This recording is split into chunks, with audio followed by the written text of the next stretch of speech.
Shalom everyone. Today, Be'ezrat Hashem, we'll talk about the melacha of Tofer, sewing on Shabbat. Short introduction, but before that, I would like to dedicate this Torah class for the safety of our soldiers, our troops in Eretz Israel, and all the security forces. I just got back last week from a long trip in Eretz Israel.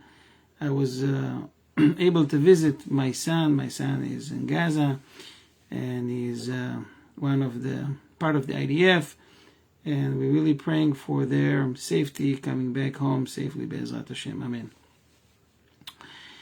So, the melacha of Tofer. What is Tofer? Sewing on Shabbat. Short introduction.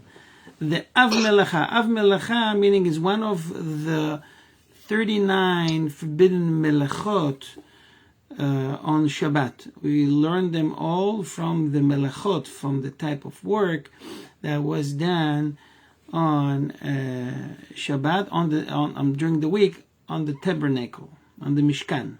Okay? So whatever was done on the Mishkan, on the tabernacle, is forbidden to do on Shabbat because Hashem, God ordered the people of Israel to stop any type of melacha, any type of working that was related to the Mishkan on Shabbat. Okay, so the Av Melacha of Tofer, sewing, was performed in the construction of the tabernacle to join the draperies, two parts together, into the proper groups specified in the Torah. The Av Melacha is the act of sewing with thread to connect two pieces of fabric. Our sages taught that one is guilty of performing this Melacha on Shabbat if he sews a minimum of 2 stitches. A stitch, in halachic terms, means the act of pushing a sewing needle through the fabric one time. Thus, if someone pushes a threaded needle through a cloth in one direction and then push it back through the fabric in the opposite direction, it is considered that he has sewn 2 stitches already. And if someone does this on Shabbat, it is a capital offense of Shabbat desecration. If someone did this beshogeg, mean unintentionally, not realizing that it is forbidden, he would be obligated to bring korban, sacrifice as an atonement for his error. Let me just conclude with saying that it is forbidden to make even 1 stitch on Shabbat, but someone who does that is not obligated to bring a korban as an atonement. Okay. Let's go inside the book of Halakha, just to explain a little bit about it, because there are many halachot related to it on Shabbat. For example, you have in your suit, in a new suit, usually in a new suit, the pockets are sewed, okay? And you figure out in Shabbat that it's attached to each other. You can't put anything, you can't use this pocket. So the question is if you can separate it on Shabbat. You don't have, in many cases, you don't even have to have tools for it, no scissor or knife. If you pull it hard enough, it will open. The question is if it's something you can do on Shabbat. Okay? No. Or, for example, we have a button. The button is a little bit loose and then a short or whatever. So the question is if I can tighten this button or roll partial of the thread around it to make it more tighter. For example, if I can put a pin, okay, through a fabric, safety pin, can I use it? Can I use safety pin on Shabbat, for example? What else? Okay, or to glue, okay? Can I glue on Shabbat papers? If I see my Siddur is torn and I want to give respect to the Siddur and put a little bit glue. Sometimes you buy a new Siddur or a new Sefer, and while you're reading it, you see that few pages are attached to each other. Can I separate it? Can I cut it? So I'll be able to read what it says in the Siddur or in the Sefer. So the melacha, the type of work that is related to Tofer, it's also connected in a way to something we call metir. Metir is something I hope we'll have time to do today. It's called the Korea metir. Okay, meaning tearing or rip off or so forth. So, okay, so the first halacha: if someone saws 2 stitches on Shabbat, he is guilty of capital offense of Shabbat desecration. He is guilty only if he ties the ends of the threads to prevent the stitches from slipping out. If he would sew stitches without tying the ends of the thread, he would not be guilty since the stitches are not permanent. Okay, I don't know if you ever saw anything. I do it every once in a while. So in order to make it permanent, you have to tie when you start and when you finish, so it remains strong and give it a permanent status. Okay, it is nevertheless forbidden by our sages to sew 2 stitches even without tying the ends. All of this applies when one saw only 2 stitches. If someone saws more than 2 stitches, then even if he does not tie the ends of the strings, he is guilty of performing the melacha as Tofer, because obviously 3 stitches make this attachment, or to make this melacha complete in a way. Okay. Another one is if a thread that has been sewn into a garment to hold 2 cloths together has become loose, and the 2 cloths are pulling apart, it is forbidden by the Torah to pull the thread tight. Some poskim ruled that it is likewise forbidden to pull tight the thread with which a button has been sewn onto a garment if it becomes loose. Any questions so far? Nothing. Good. It is now on it. I have a question. Yes. What's your name? It's Lizette. Lizette, go ahead. Yeah, I don't even know if it's a question, but I just think that it should just be something that I think even just doing 3 stitches is like rationalizing for trying to tighten something. I think it should just be left because, it's Shabbat. We're not supposed to even be doing really anything. So what is the need to have to tighten something that day? Like, what is that impulse? If it's, So yeah, I hear what you're saying. There are different needs. Some people want to do it for the honor of the Shabbat. For example, he had one short, okay, that he wants to use, but he sees that part of the shirt that he uses very much and he loves very much, he uses it for Shabbat, is torn. So in order to respect, to honor Shabbat, he wants to sew it. Okay? The halacha says it's forbidden. Use another shirt. Exactly. That's okay, good. Okay? Could be many reasons. I was just thinking about sometimes people giving themselves the liberty to do things without learning the halachot of Shabbat, thinking this is how they honoring Shabbat, but actually they are desecrating Shabbat without even knowing.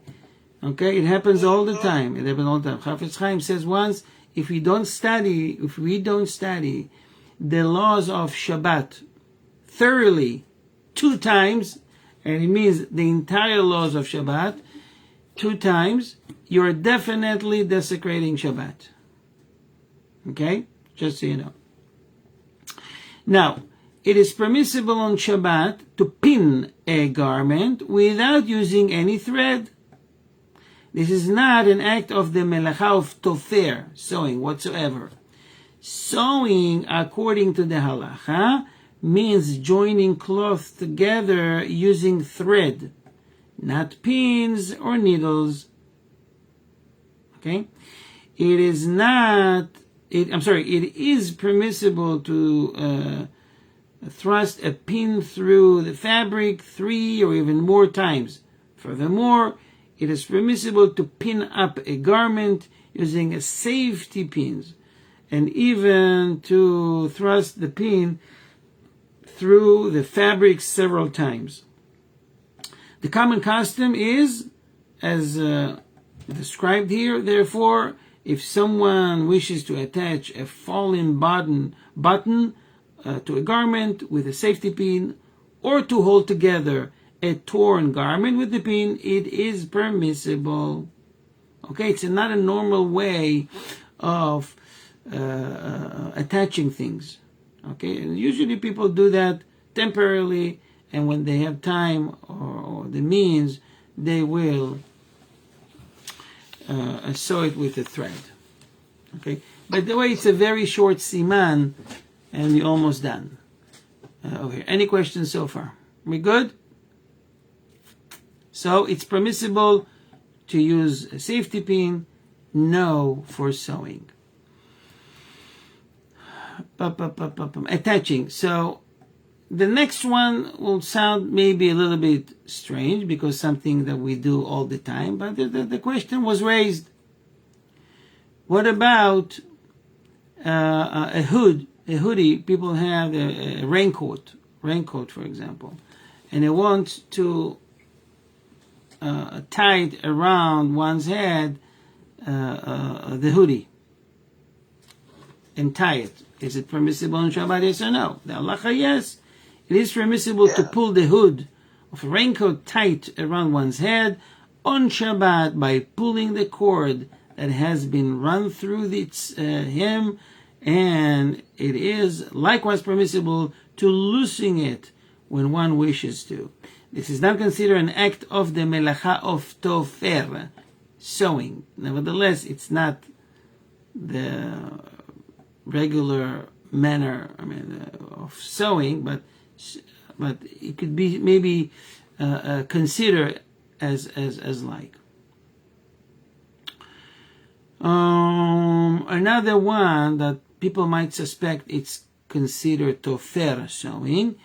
When it is cold, it is permissible to zipper a woolen or fur lining into the winter coat. This is not an act of Tofer. Some people have a separate part. So some they use for the winter, and some they use for the fall, so forth and so on. Now, after the fall, he wants to add piece to his coat on Shabbat. Allah says it's permissible, no problem. Likewise, one may zipper the hood onto the coat.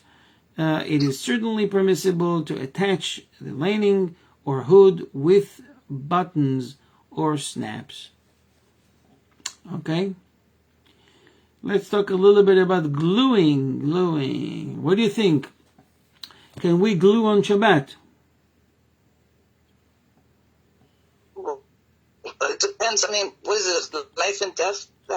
What would be possibly that you have to it's such an emergency to glue? Yes. Well, I don't know what you mean, life and death, but temporary. In any case, you put a sticky thing because it's temporary and weird, abnormal anyway. Right. In any case of life and death situation, if there's no question about that. I didn't mean it. I'm sorry, Rabbi. I didn't mean it literally. Life. I was just saying when you said the glue. I'm saying like, let me just. I'll give you an example. I was the other day in a shul that I'm not normally goes, but I was there and I was davening Mincha Ma'ariv, okay? And I took a Sephardi Siddur. This is Ashkenazi shul, and they have only few Sephardi Siddur. And I noticed that it's broken. But nobody really taking care of it because nobody really maybe pay attention to it. Most of the people there, 99% using the Ashkenazi Siddur. So I took the Siddurim and I asked the Rabbi permission to take it home to fix it, to glue it. It was really easy. I just put the glue, put it together, tighten in a place in my house, and the very next day it was ready. I took it back to the shul. So what I'm saying is, someone see it on Shabbat. And he says, wow, this is such a disgrace. They're going to put it there for Shemus, for Gniza. You know what Gniza is, right? Or Shemus. You familiar with the term Shemus or Gniza?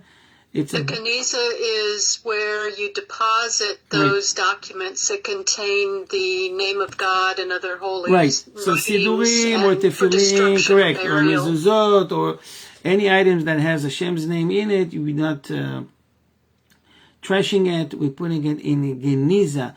The shul, the Rabbi of any shul should tell you and explain to you how to do it. You just place it there, and maybe you have to pay some fee, and they will take care of it for you. They will bury it.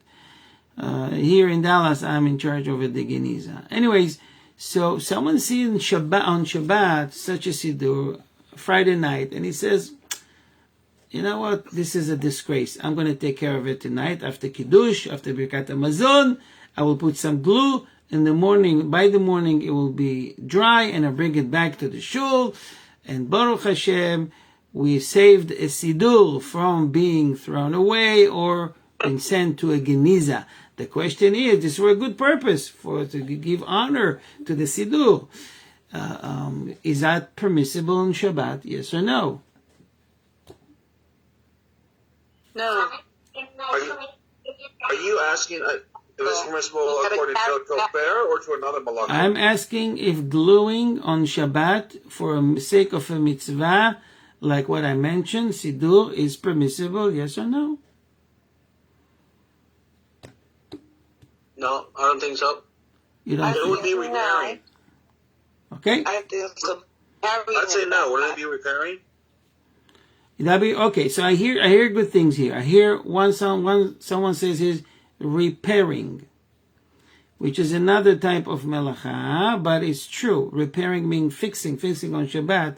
This is something it's forbidden. Even simple things like door handles or chair's leg and stuff like that. Even one's glasses, one glass broke, repairing on Shabbat, it's forbidden. But here's for you would say the sake of a mitzvah. And the answer is the following.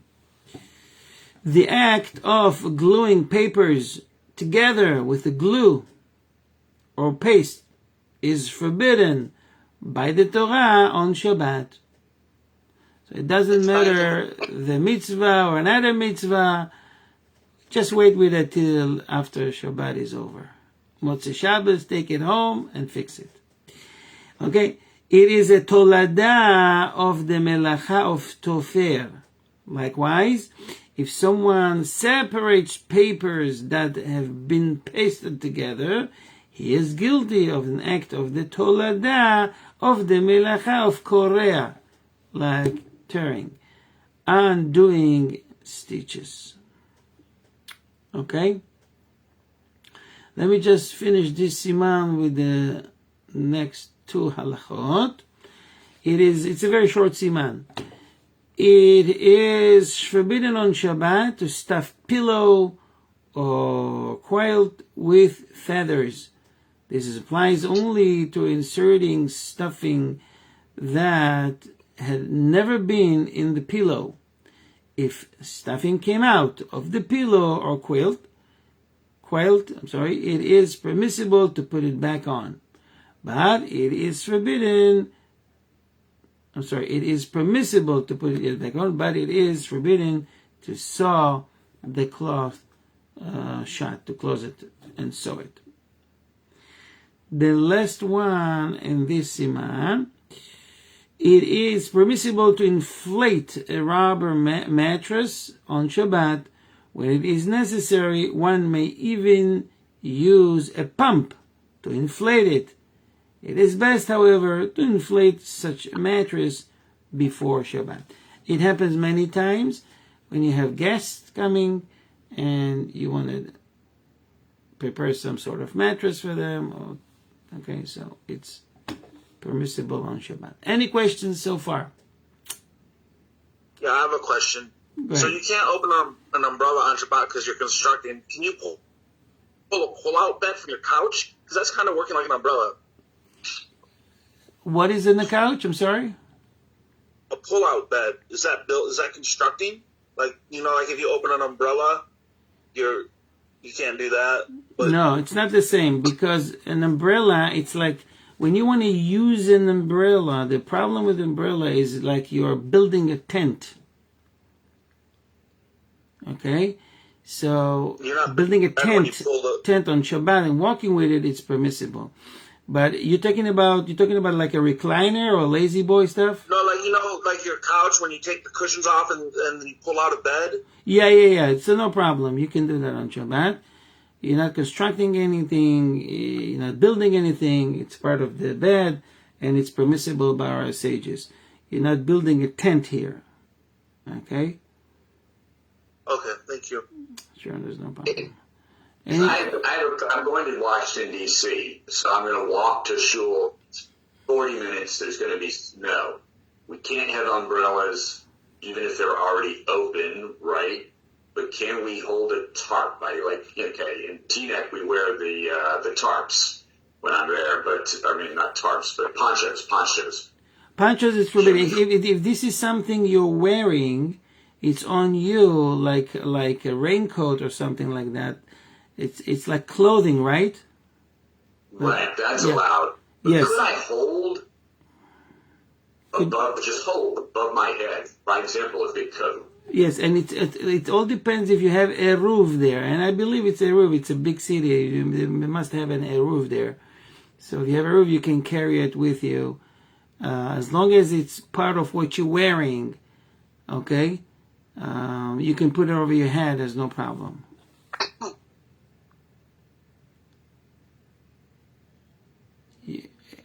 Okay? Hello? Okay, so Pancho, if you're referring to the Pancho that I'm familiar with, it's okay to do that on Shabbat. Any more questions? Mohammed has his hand raised. Yes, I'm sorry, Rabbi. This is Mohammed Alars. I have a question for Shabbat. If it's a principle to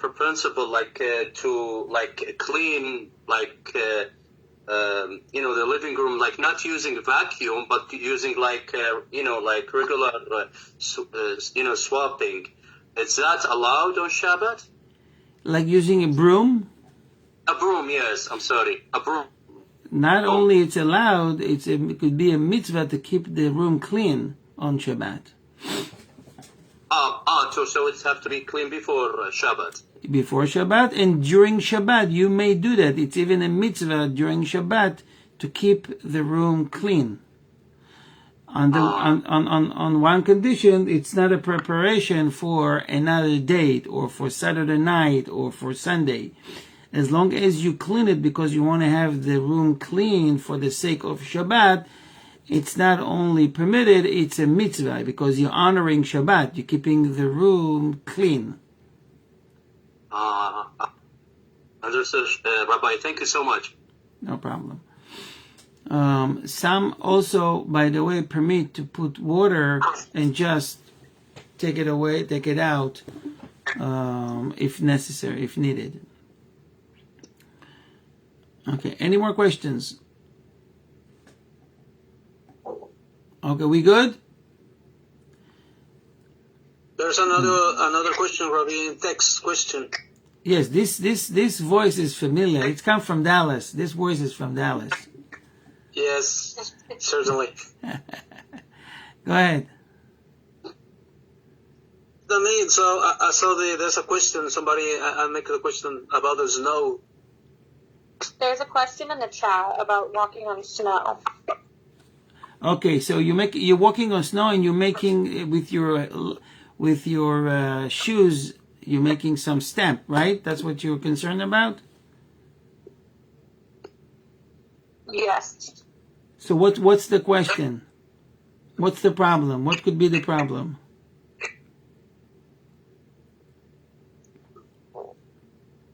Is this like plowing? Not at all. You may do so, even if you may do it. There's no problem. Your intention is not to plow. That's number one. Number two, even if you have writing under the shoe, like it says, I don't know, Adidas or Nike, and it will make a mark. Everyone that will go there see the Nike symbol, and it says maybe Nike, whatever. This is absolutely permissible, no problem. There is a mitzvah maybe to write Hamas, and you stamp the Hamas on the floor, or Hezbollah. It's a greater mitzvah. Okay.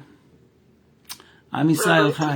Am Yisrael Chai. Would you be able to do a fast recap, like of the things you can do, the things you can't do that you just talked about? You asking me to do what? A recap, like just a run through all the things that you talked about. Today? Yeah, like I just mean almost like a checklist. Okay, so Like first you can see. I'll do it really quickly, but first you can see this class is recorded. I believe you can watch it later again.